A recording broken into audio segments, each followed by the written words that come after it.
When music legend Prince died in 2016, millions of people were devastated. But what is even more heartbreaking are the circumstances that surrounded his death. Was it a natural death or something more twisted? Did you know that Prince died after taking a counterfeit drug? And that today, it remains unknown how he got the pills. Keep watching to find out all the shocking details about Prince's shocking death and what his autopsy has revealed so far. Trouble from a young age. Long before he was shot into fame, Prince was fighting some childhood demons in the guise of epilepsy. The music star was born epileptic, constantly causing him to have seizures. Though very concerned about his health, Prince's parents did not exactly know what to do to help him, yet they did what they could. And while this illness plagued Prince's life for years, it was not something that lasted a lifetime. In fact, it only lasted for a few years of the singer's life. During a 2009 interview, Prince shared the events leading up to the end of his seizures, saying, "My mother told me one day that I walked into her room and said, 'Mom, I'm not going to be sick anymore.' And she said, 'Why?' And I said, 'Because an angel told me so.' Now, I don't remember saying it. That's just what she told me." Though it is not certain if it was after this episode or later, Prince eventually got cured of the sickness and his seizures were gone. The damage it had on him, however, remained, and for the longest time, Prince lived in the shadow of epilepsy. According to the singer, his constant seizures came with a lot of teasing and bullying at school, which unsurprisingly brought down his self-esteem and made him very insecure. From that point on, I've been having to deal with a lot of things, getting teased a lot in school. You know, early in my career, I tried to compensate for that by being as flashy as I could and as noisy as I could. And with that, the flamboyant persona of Prince that we all know was born. But little did Prince know that behind all the glitz and glamour of fame were a lot of problems, and that his earliest health struggles were in fact only just the beginning of what would end up being a troubled lifetime for him. Fame at a price. As Prince's fame grew, his troubles increased. First was his ongoing feud with his record label Warner Brothers. For years, the two parties battled on how frequently Prince should release albums, how his songs were distributed, and a host of other problems. Initially underground and out of the media, Prince soon launched a public rebellion against the record label. First was the change of his name from Prince to a glyph that could not be pronounced, and for that period, he was widely referred to as the artist formerly known as Prince. Despite beliefs that this was indeed an attack against his label, Prince would rather attribute it to something more serious, an epiphany of some sort. "I had searched deep within my heart and spirit, and I wanted to make a change and a move to a new plateau in my life. And one of the ways in which I did that was to change my name. It sort of divorced me from the past and all the hang-ups that go along with it," Prince said during a 1999 interview. And when you get the inner calling to do something and you know that you're being inspired by God, and you pretty much know you better answer that call. In addition to the name change, Prince also made numerous public appearances with the word slave drawn on the side of his face. This was meant to show how he felt in his relationship with Warner Brothers. This rebellion proved useful in helping Prince gain the freedom he so badly wanted. In 1996, he released Chaos and Disorder, his final album with the label. And with that, his years-long relationship with Warner Brothers came to an end. Dislocation and more troubles.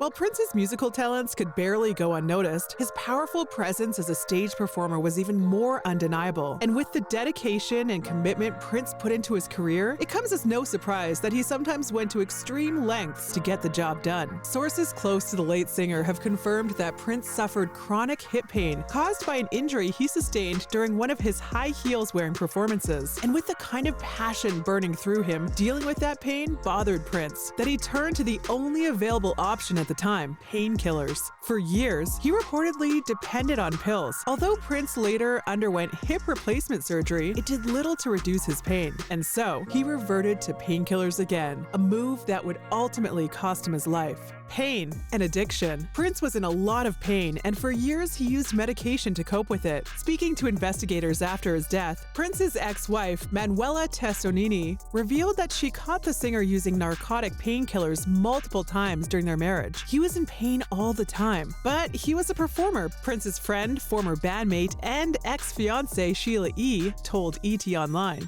Following his hip surgery in 2010, doctors prescribed Percocet to help the singer manage the pain that came with the surgery. Though meant to be a temporary thing, Percocet turned out to last a lot longer than necessary. Didn't take long for Prince's friends and family to notice that he had developed a problem. He became highly dependent on the painkillers he was given. But despite multiple attempts by Prince's loved ones to get him help, they failed. And as with most people battling addiction, Prince did not recognize that he had a problem and so saw no need to seek some help. But while Prince was able to keep his secret for years, it was only a matter of time before the public got wind of the singer's addiction. The beginning of the end.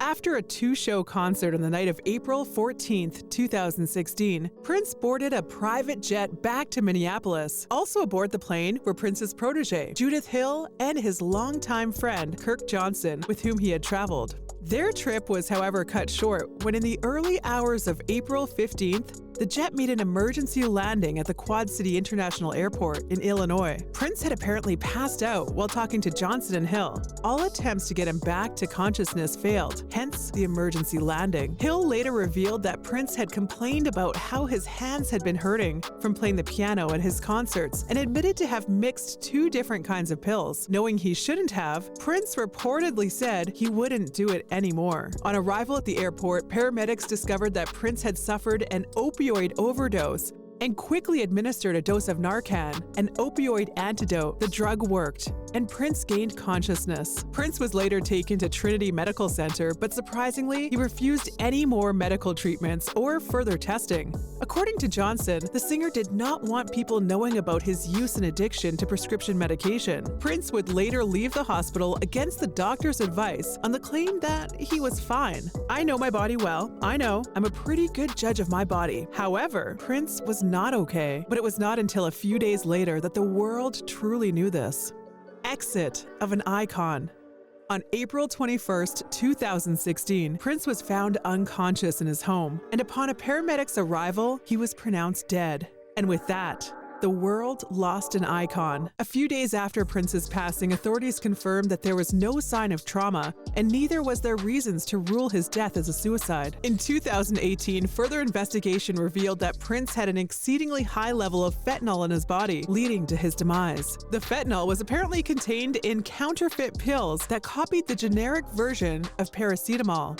How Prince got the pills remains an unanswered question to his fans and family members. To date, no arrest has been made in relation to Prince's death, as there is currently not enough evidence to hold anyone responsible for giving him the pills. Still, many wonder if Prince's death could have been prevented if he got the help he needed. Today, the music scene and the world at large continue to celebrate Prince Nielsen Rogers, a man who spared nothing in sharing his beautiful talents with us. And for that, he lives on in the hearts of many. Let us know what you think about Prince's life and death in the comments section. Don't forget to like the video and subscribe to the channel for more juicy news on your favorite celebrities. Till next time, thank you for watching.